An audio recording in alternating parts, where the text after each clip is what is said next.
नमस्कार, मी संदीप चव्हाण आणि आपण पाहताय टॉप न्यूज मराठी.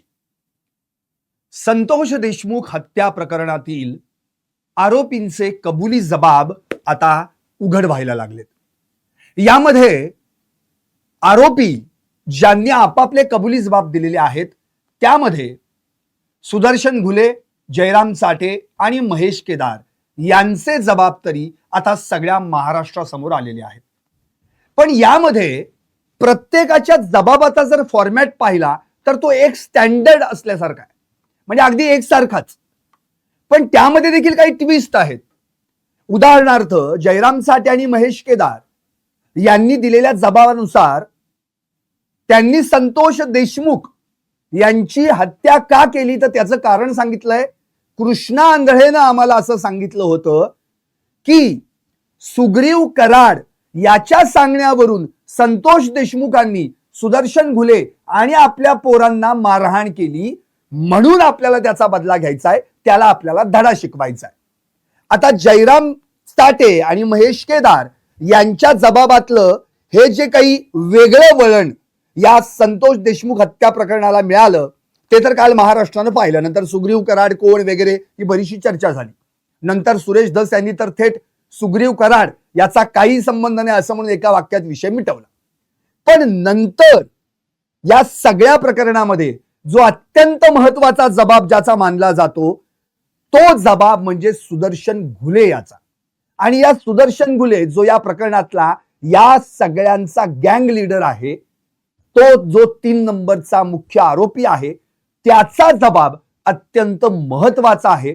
पण या जबाबात मात्र काही लुपहोल्स किंवा काही अर्धवट माहिती दिसून येते आणि त्याच माहितीवर प्रकाश टाकलाय सामाजिक कार्यकर्त्या अंजली दमानिया यांनी. अंजली दमानिया यांचं असं म्हणणं आहे की सुदर्शन घुले याचा जबाब हा अर्धवट आहे, अपूर्ण आहे, अर्धा आहे, कमजोर आहे. त्यामुळे तो कुणाला तरी वाचवतोय, तो बरंच काही लपवण्याचा प्रयत्न करतोय.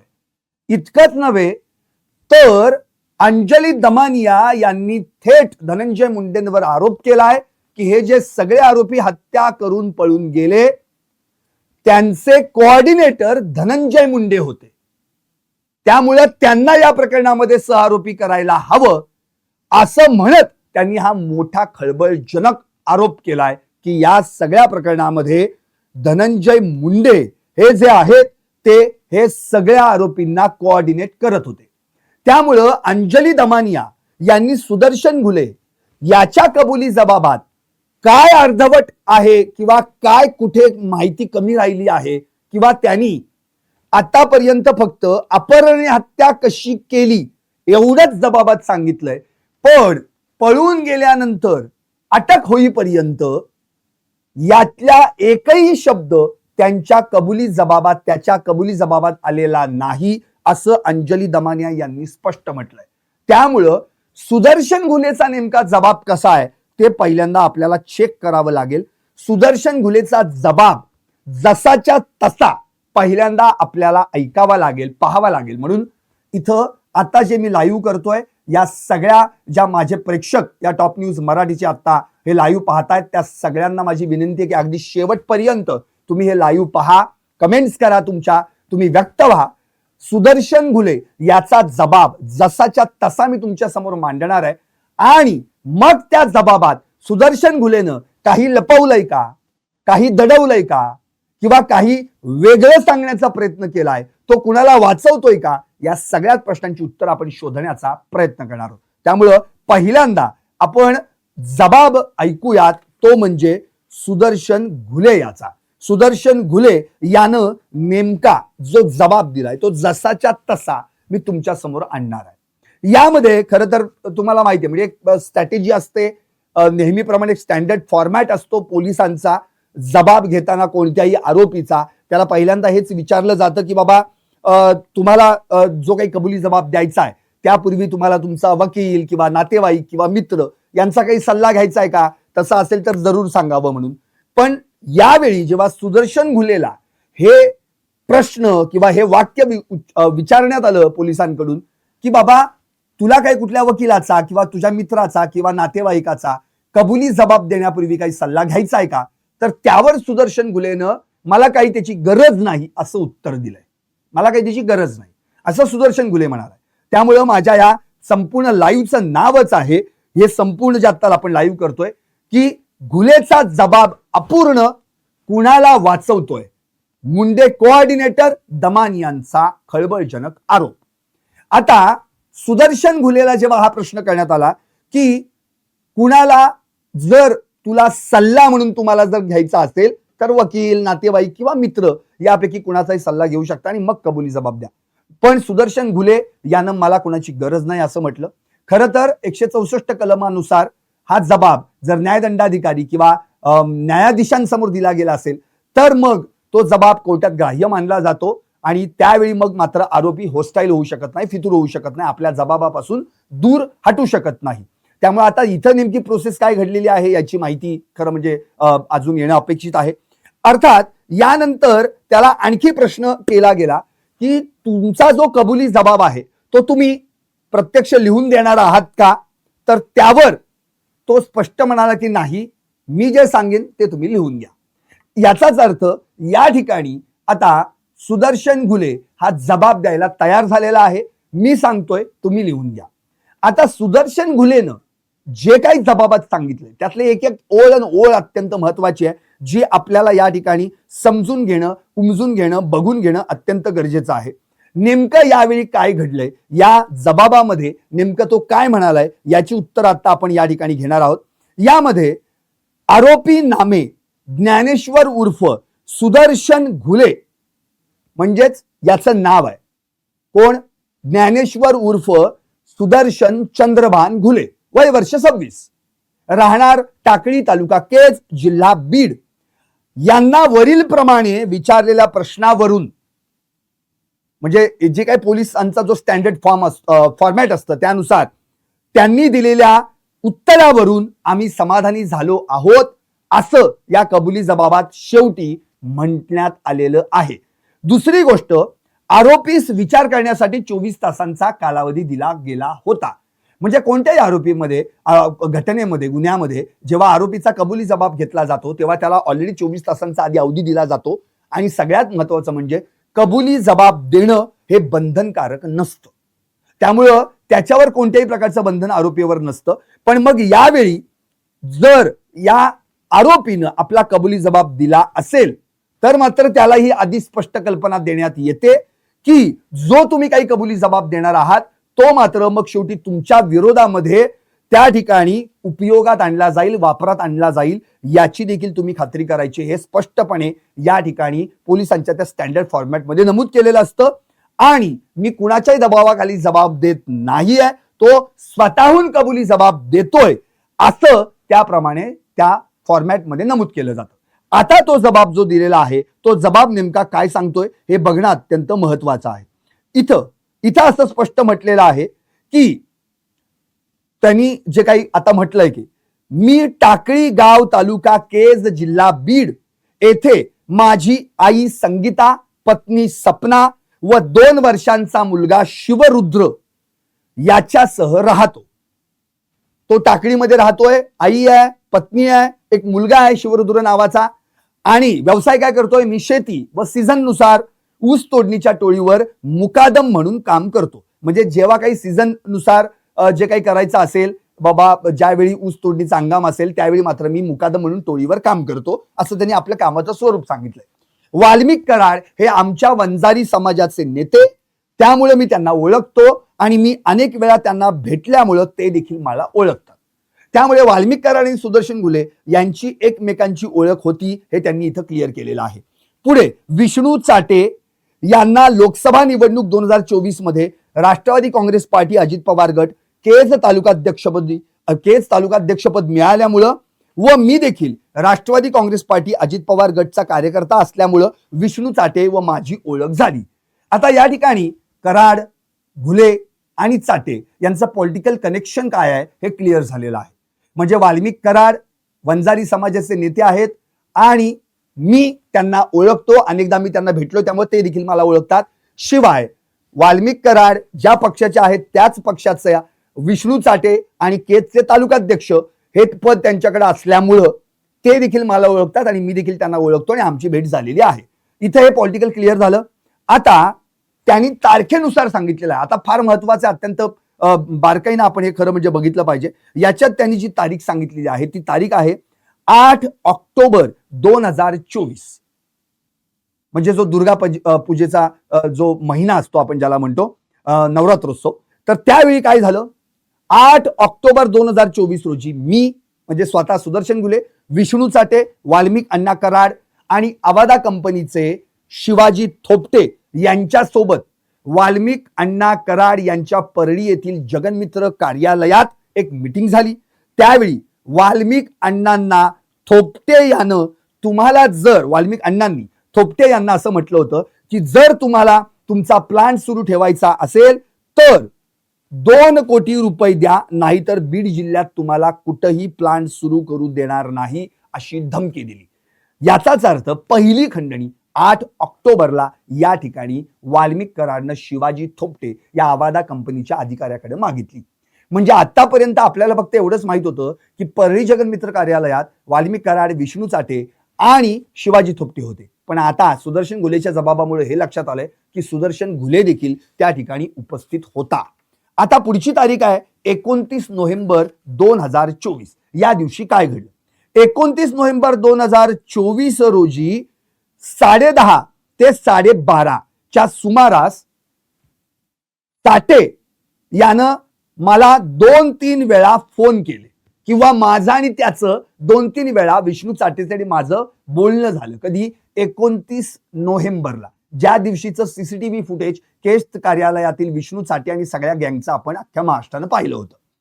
त्यावेळी मला विष्णू चाटेनं असं सांगितलं की आत्ताच वाल्मिक अण्णानं आवादाचे मॅनेजर सुनील शिंदे यांच्यासोबत फोनवरून बोलणं केलेलं आहे. आपल्याला आठवत असेल त्याच दिवशी वाल्मिक कराडनं विष्णू चाटेच्या मोबाईलवरून सुनील शिंदे आवादा कंपनीचे प्रोजेक्ट मॅनेजर यांना फोन केला होता आणि त्याला आपण दुर्गा पूजेच्या काळात शिवाजी थोपटेंसोबत झालेल्या मीटिंग मध्ये ठरलेल्या आपल्या डिमांड बाबत सांगितलं.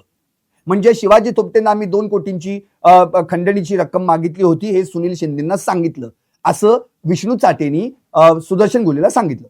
परंतु सुनील शिंदे टाळाटाळ करतोय, म्हणजे खंडणी देत नाही, आपली डिमांड मान्य करत नाहीये. त्यामुळे वाल्मिक अण्णांना असं सांगितलेलं आहे, म्हणजे वाल्मिक अण्णाचा निरोप विष्णू चाटे सुदर्शन घुलेला फोनवरून त्यानं दिलेला तो सांगतोय, तू लागलीच मस्साजोग येथील आवादा कंपनीत जा आणि आपल्या भाषेत त्यांना समजावून सांग. म्हणजे आपल्या भाषेत तुला समजून सांगायचंय त्या ठिकाणी जाऊन, कारण की तिकडे सुनील शिंदे हा आतापर्यंत जर बघितलं तर फक्त टाळाटाळ करतोय, तो काय आपली डिमांड मान्य करत नाहीये. मग मी 29 तारखेला दुपारी 1च्या सुमारास आवादा कंपनीत जाऊन आलो. सुनील शिंदे आणि शिवाजी थोपटे यांना वाल्मिक अण्णाच्या डिमांड विषयी सांगितलं. डिमांड पूर्ण करत नसाल तर प्लांट बंद करण्याचा निरोपही त्यांना दिला. तिथून बाहेर आल्यानंतर मी लगेच विष्णू चाटे आणि वाल्मिक अण्णा यांना कॉल करून आवादा कंपनीत जाऊन आल्याचाही निरोप दिला. म्हणजेच 29 तारखेला विष्णू चाटेच्या मोबाईलवरून वाल्मिक कराडनं सुनील शिंदेंना खंडणी संदर्भात मागणी केली.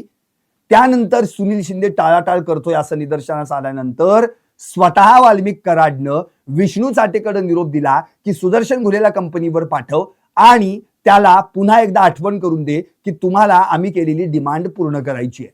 त्यानुसार सुदर्शन घुले आवादा कंपनीवर गेला.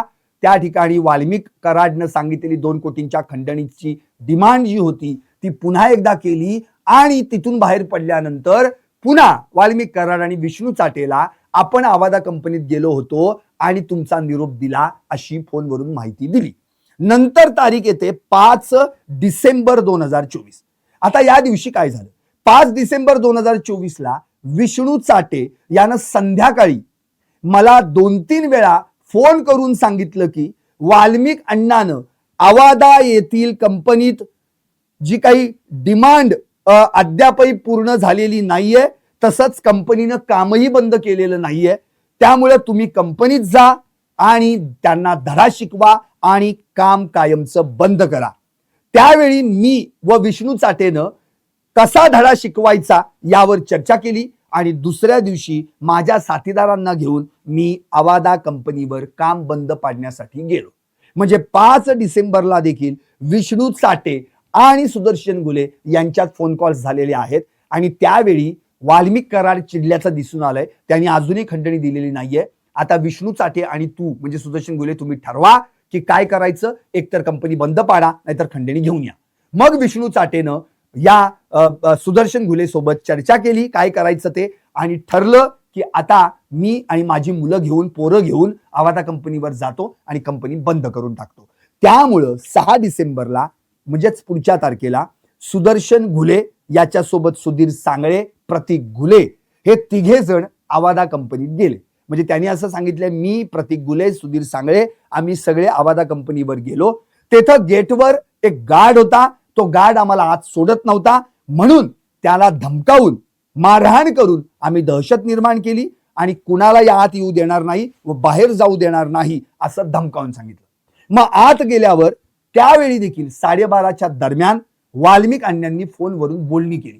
म्हणजे 6 डिसेंबरला जेव्हा याचं टाळकं या सुदर्शन घुलेची जी टवाळ पोरं जेव्हा आवादा कंपनीवर गेली होती त्या ठिकाणी मारहाण करायला आणि कंपनी बंद पाडायला त्यावेळी वाल्मिक कराडनं देखील फोन केला होता.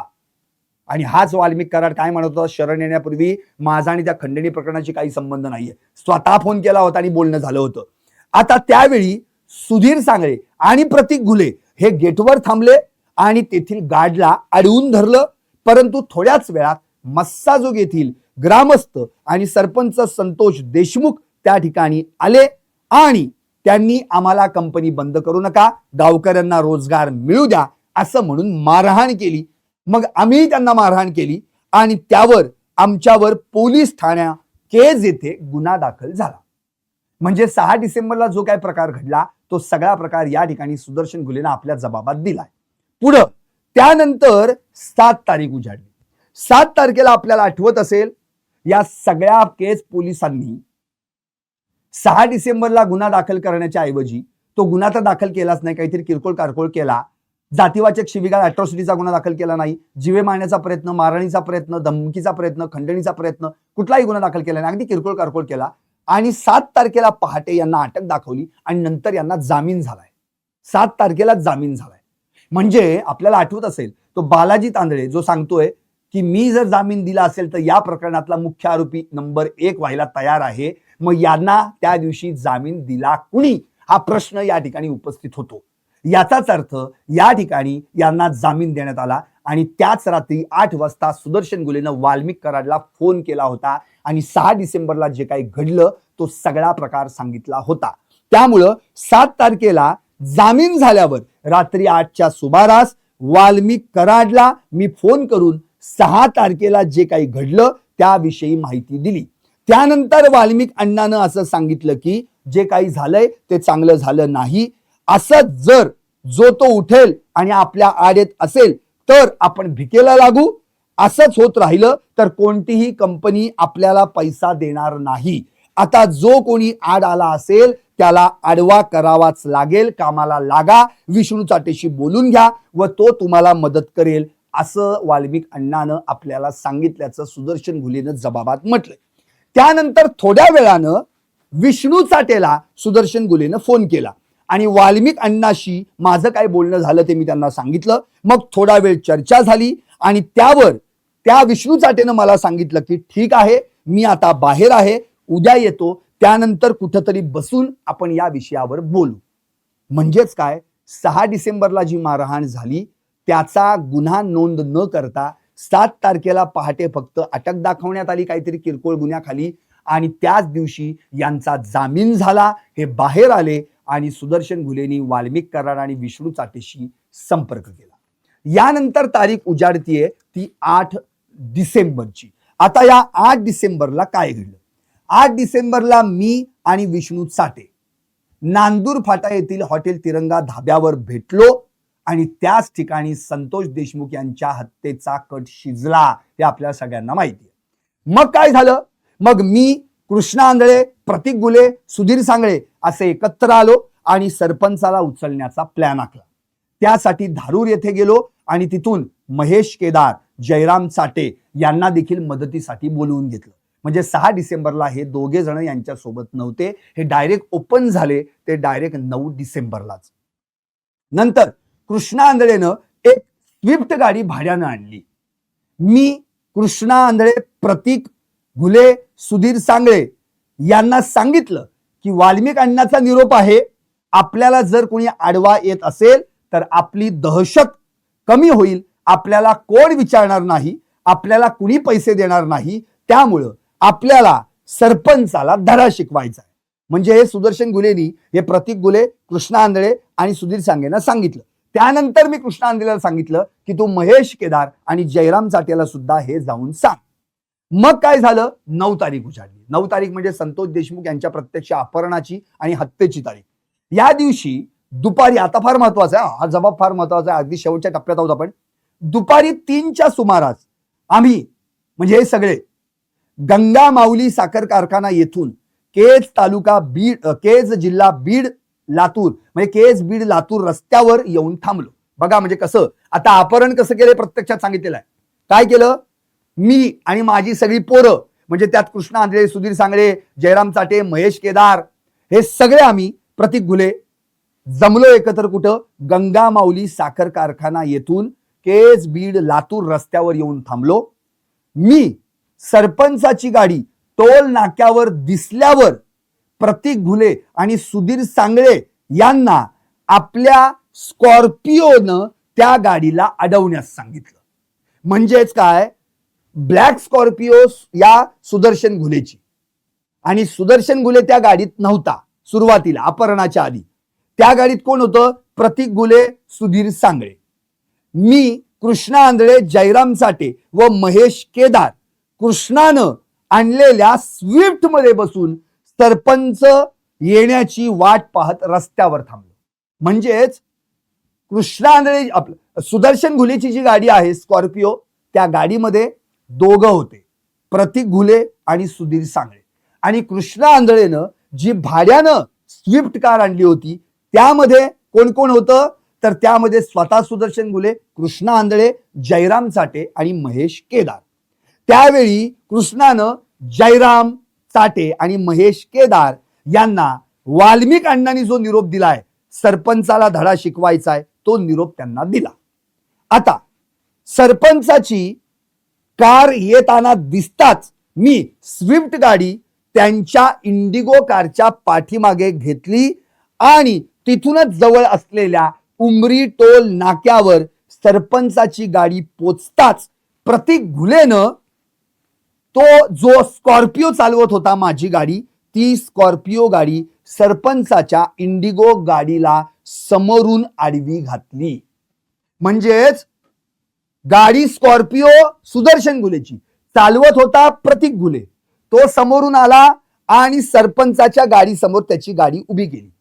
आणि सुदर्शन घुले हा कृष्णा आंधळेनं आणलेल्या गाडीमध्ये होता, जी होती स्विफ्ट. ती गाडी त्यानं सरपंचाच्या गाडी मागे लावली, त्यामुळे सरपंचाची गाडी झाली पॅक, मागं स्विफ्ट, पुढं स्कॉर्पिओ. आता प्रतीक घुलेनं तो चालवत असलेली स्कॉर्पिओ सरपंचाच्या इंडिगो गाडीला समोरून आडवी लावली आणि ती चालवत असलेली स्विफ्ट इंडिगोच्या मागं लावून इंडिगो गाडी थांबवली. आता आम्ही सर्वजण गाडीतनं खाली उतरलो. त्यावेळी सुधीर सांगळे यानं दगडानं इंडिगो कारच्या ड्रायव्हरच्या साईडची काच फोडली. परंतु सरपंच संतोष देशमुख हा गाडी चालवत नसल्याचं दिसल्यावर मी गाडीतनं उतरलो आणि गाडीच्या उजव्या बाजूच्या समोरील दरवाजा उघडला. तिथं सरपंच संतोष देशमुख बसला होता, त्याला मी खेचून बाहेर काढलं. त्यावेळी माझ्या हातात गॅस पाईप होता, त्यानं त्याला मारलं. त्यावेळी प्रतीक घुलेच्या हातात लाकडी काठी होती, महेश केदारच्या हातात रॉड होता, जयराम चाटेच्या हातात कोयता होता, कृष्णा आंधळे याच्या हातात क्लच वायरचा बंच होता आणि सुधीर सांगळेच्या हातात पांढऱ्या रंगाचा प्लास्टिकचा पाईप अशी हत्यारं होती. कोयत्याच्या साह्यानं जयराम चाटेनं इंडिगो चालकाला धमकावलं. म्हणजेच कोण होता त्यावेळी, संतोष देशमुख यांचा आतेभाऊ शिवराज देशमुख. त्यानंतर आम्ही सरपंच संतोष देशमुख याला मारहाण करून स्कॉर्पिओ गाडीत बसवलं आणि जयराम सोडून बाकी सगळे आम्ही स्कॉर्पिओत बसलो, तर जयराम एकटा स्विफ्ट मध्ये बसला आणि आमच्या दोन्ही गाड्या घेऊन आम्ही गंगामाऊली साखर कारखान्याच्या पाठीमागं कच्च्या रस्त्यानं टाकळी चिंचोळी शिवारात आलो. त्या ठिकाणी दोन्ही गाड्या थांबवल्या. सरपंच संतोष देशमुखाला खाली उतरवलं, उघडं केलं. लाकडी काठी, पांढऱ्या रंगाचा प्लास्टिकचा pipe, clutch wire, gas pipe अशा हत्यारांनी त्याला उघडं करून मारलं. बेदम 2 तास मारलं. त्या दरम्यान जयराम चाटेच्या मोबाईलवरनं विष्णू चाटेशी माझं 2-3 वेळा बोलणं देखील झालं. तेव्हा विष्णू चाटेनं मला सांगितलं की त्याला असा मारा की आपली दहशत कायम राहिली पाहिजे. आणि आता शेवटचा त्याचा पॅरा आहे. त्यावेळी प्रतीक घुलेनं पाठीवर झोपलेल्या सरपंच देशमुख यांच्या तोंडावर आपल्या पॅन्टची झीप खाली करून लघवी केली. प्रतीक घुले यानंच पाठीवर झोपलेल्या सरपंच देशमुख यांच्या छातीवर पळत जाऊन दोन्ही पायांनी उडी मारली. आम्ही 2 तास केलेल्या मारहाणीमुळे सरपंच निश्चित पडला. आता आम्ही स्विफ्ट गाडी तिथंच सोडली आणि त्यानंतर मारहाण केलेल्या ठिकाणाहून संतोष देशमुखला स्कॉर्पिओ गाडीत घालून आम्ही कच्च्या रस्त्यानं निघालो. दिवस असल्यामुळं आम्ही काळापूर शिरपूर येथील तुरीच्या शेतात थांबलो आणि अंधार पडण्याची वाट पाहत होतो. तिथं जयराम चाटेला मी सांगितलं की सरपंचाला कपडे घाल. मारहाण करताना सरपंचाचे कपडे काढलेले. जयरामनं त्याला पुन्हा कपडे घातले. आम्ही आणखी अंधार होण्याची वाट पाहत होतो. थोडा अंधार झाल्यावर सरपंच देशमुख याला स्कॉर्पिओ गाडीत घातलं आणि सर्वजण गाडीत बसलो. त्यानंतर सरपंच संतोष देशमुख याला दैठणा फाटा येथे रस्त्याच्या कडेला टाकून आम्ही वाशी गावाकडे स्कॉर्पिओ गाडीत बसून निघून गेलो. वाशी येथे पोलीस दिसल्यामुळं आम्ही गाडी सोडून पळालो. हा त्याचा जबाब आहे. मी मराठीतून दिलेला हा कबुली जबाब वाचून पाहिलाय. तो माझ्या सांगण्याप्रमाणे बरोबर आणि खरा आहे. या व्यतिरिक्त मला आणखी काही सांगायचं नाही. हा सगळा जबाब जो होता तो हा सुदर्शन घुलेचा जबाब होता. आता सुदर्शन घुलेनं जो जबाब दिलाय त्या जबाबात अनेक प्रश्न उपस्थित होत आहेत. हा जबाब अर्धवट आहे असं अंजली दमानी यांनी म्हटलेलं आहे आणि त्यांनी काही प्रश्न केलेत. ते प्रश्न मी आता तुमच्या समोर मांडणार आहे. अंजली दमानिया यांनी स्पष्टपणे म्हटलेलं आहे की घुलेचा जबाब अर्धा अपूर्ण. कुणाला वाचवायचा प्रयत्न केला जातोय. कारण की अंजली दमानिया यांचं असं म्हणणं आहे की 3ही आरोपींचा जबाब म्हणजे जयराम चाटे, महेश केदार आणि सुदर्शन घुले अगदी एकाच स्टँडर्ड फॉर्मॅट सारखा वाटतोय. आणि त्यामुळं त्यांनी आता उपस्थित केलेले प्रश्न, हत्या करून आरोपी कुठं गेले. पहिला प्रश्न त्यांनी विचारलेला आहे, हत्या करून आरोपी कुठं गेले. कारण की त्यांनी हत्या केल्यानंतर हे पळाले कुठं, त्यांना कुणी डायरेक्शन्स दिल्या आणि गेले कुठे कुठे. कारण की हे तर सगळेजण 6 जण होते. मग यांना कोणी वेगवेगळ्या दिशेने जायला सांगितलं का, काय एकत्र पळाले. पुढे भिवंडी व त्यानंतर पुण्यात कसे आले. म्हणजे सुदर्शन सांगळे, सुधीर सांगळे, सुदर्शन घुले, कृष्णा आंधळे हे सगळे भिवंडीला गेले होते. मग त्यानंतर सुधीर सांगळे आणि सुदर्शन घुले हे दोघे पुण्यात कसे काय आले. हा प्रश्न अंजली दमानी यांनी विचारला. पुढे अर्थातच या सर्वांना धनंजय मुंडे कोऑर्डिनेट करत होते असा खळबळजनक आरोप या ठिकाणी अंजली दमानिया यांनी यावेळी केलाय. त्यांनी असंही स्पष्ट म्हटलंय, संतोष देशमुखांच्या खुनानंतर आरोपींनी पळून जायचं कसं ठरवलं. कसं काय प्लॅन आखला पळून जायचा. अपहरण्याचा प्लॅन आखला होता. त्यानंतर त्यांचा कसा खून करायचा हा पण प्लॅन आखला. मग त्यातून एक्झिट करण्याचा, पळून जाण्याचा पण प्लॅन आखलाच असेल ना. तो प्लॅन कसा तयार केला, कुणाच्या सांगण्यावरनं तयार केला, त्यांना या प्लॅन मध्ये कुणी मदत केली. दुसरी गोष्ट, स्विफ्ट गाडी जी भाड्यानं आणली होती ती गाडी त्यांनी तिथंच सोडलेली आहे. त्याच चिंचोली, टाकळी चिंचोली शिवारात ती भाड्यानं आणलेली गाडी कृष्णा आंधळेनं कुठून आणली, कुठल्या त्या कंपनीतून ती भाड्यानं आणली होती, कुणाची होती ती नेमकी गाडी. या का ती गॅरेज मधून गाडी आणली होती का, आणखी कुठल्या दुकानातून का, आणखी कुणाकडून भाड्यानं आणली होती, ट्रॅव्हल्सची होती. या सगळ्या प्रश्नांची उत्तर मिळाली पाहिजेत. ती गाडी नेमकी कुणाची होती आणि आता ती गाडी कुठं आहे? ती जर जप्त झाली असेल तर त्या गाडीत काही वेगळं सापडलंय का? कारण की केवळ या स्कॉर्पिओ मध्येच फक्त आणि फक्त आपल्याला पुरावे सापडलेले आहेत. या गाडीमध्ये 4 जण बसले होते, त्याचं काय? त्या गाडीचं काय झालं? हे देखील प्रश्न अंजली दमाने यांनी उपस्थित केलेत. पुढं त्यांना पळून जाण्यात कुणी मदत केली, त्यानंतर ते कुठे गेले? कारण की पळून जाण्यासाठी त्यांना पैसे लागणार आहेत. हे तर गाड्या घेऊन आले होते.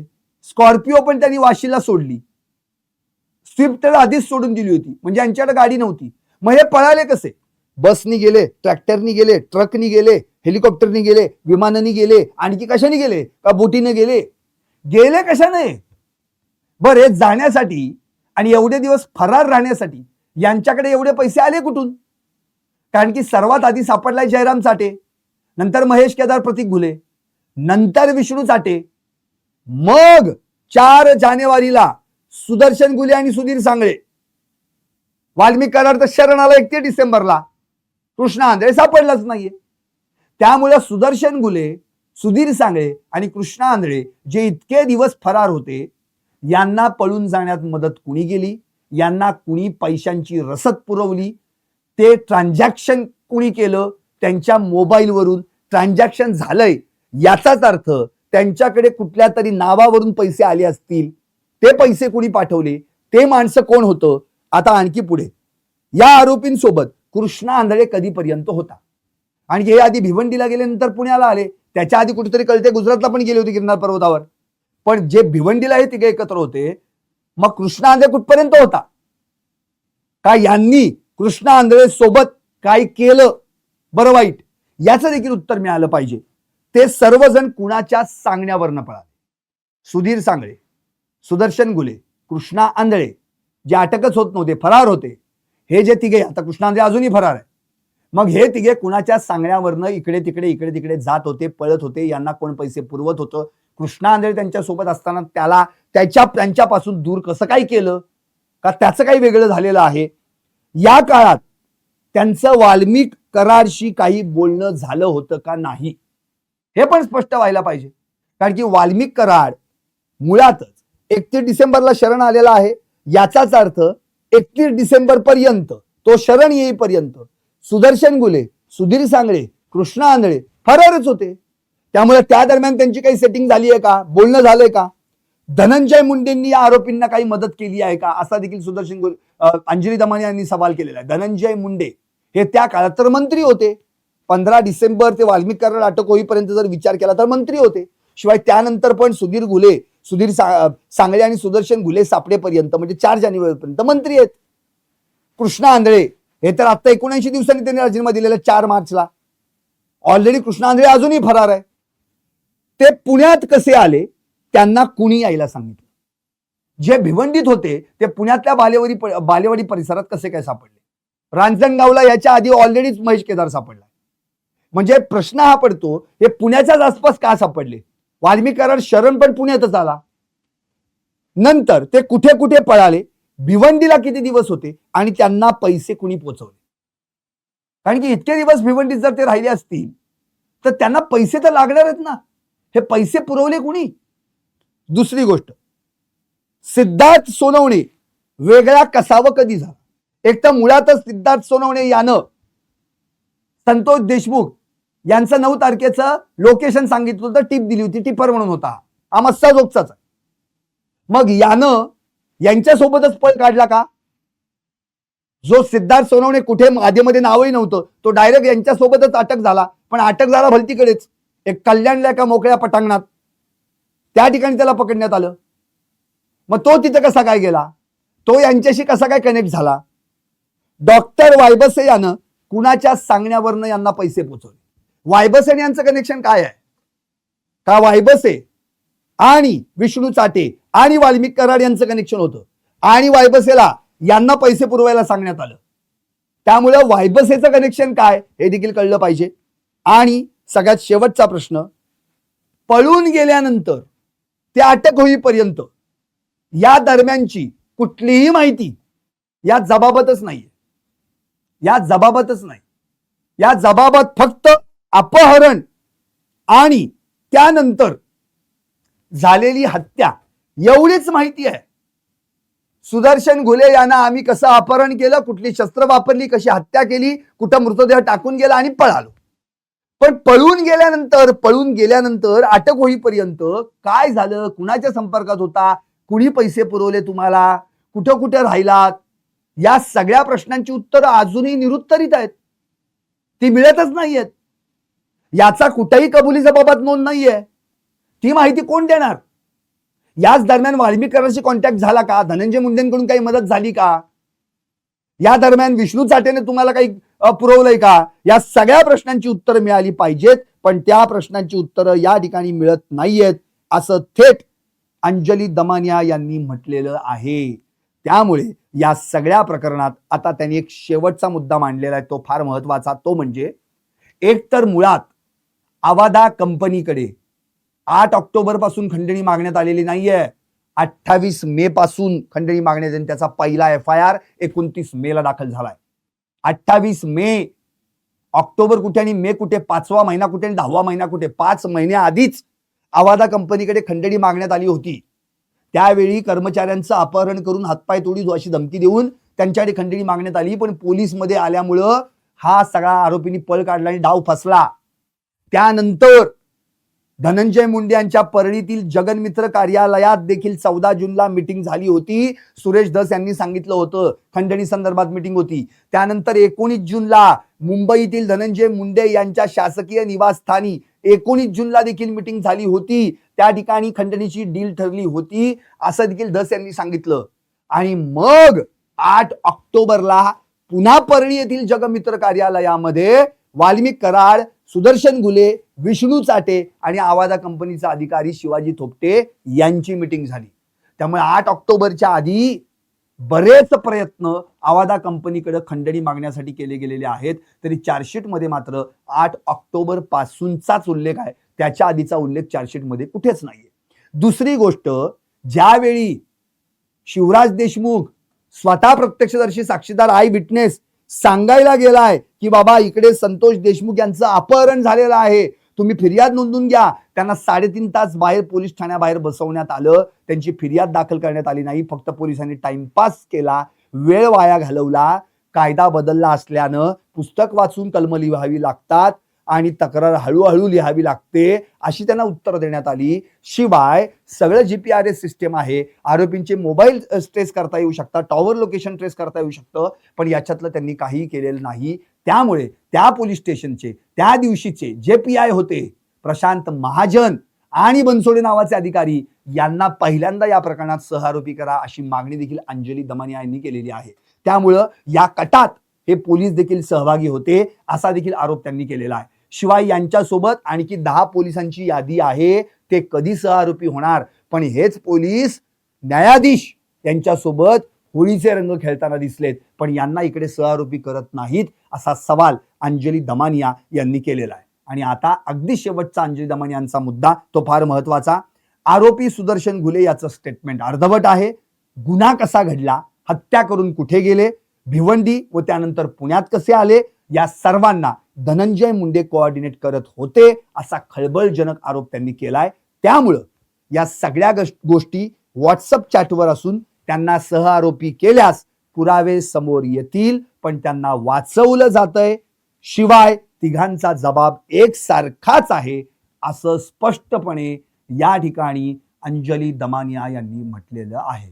त्यामुळं हा सुदर्शन घुलेचा अर्धवट अपूर्ण जबाब कुणाला वाचवायचा प्रयत्न केला जातोय, ह्या मुळाशी पोलिसांनी जाऊन खरं म्हणजे तपास करणं गरजेचं आहे. तर आणि तरच कळेल सुदर्शन घुलेचं कनेक्शन आणखी कुठं आहे का. पाहत राहा टॉप न्यूज मराठी, आपला महाराष्ट्र, आपली बात.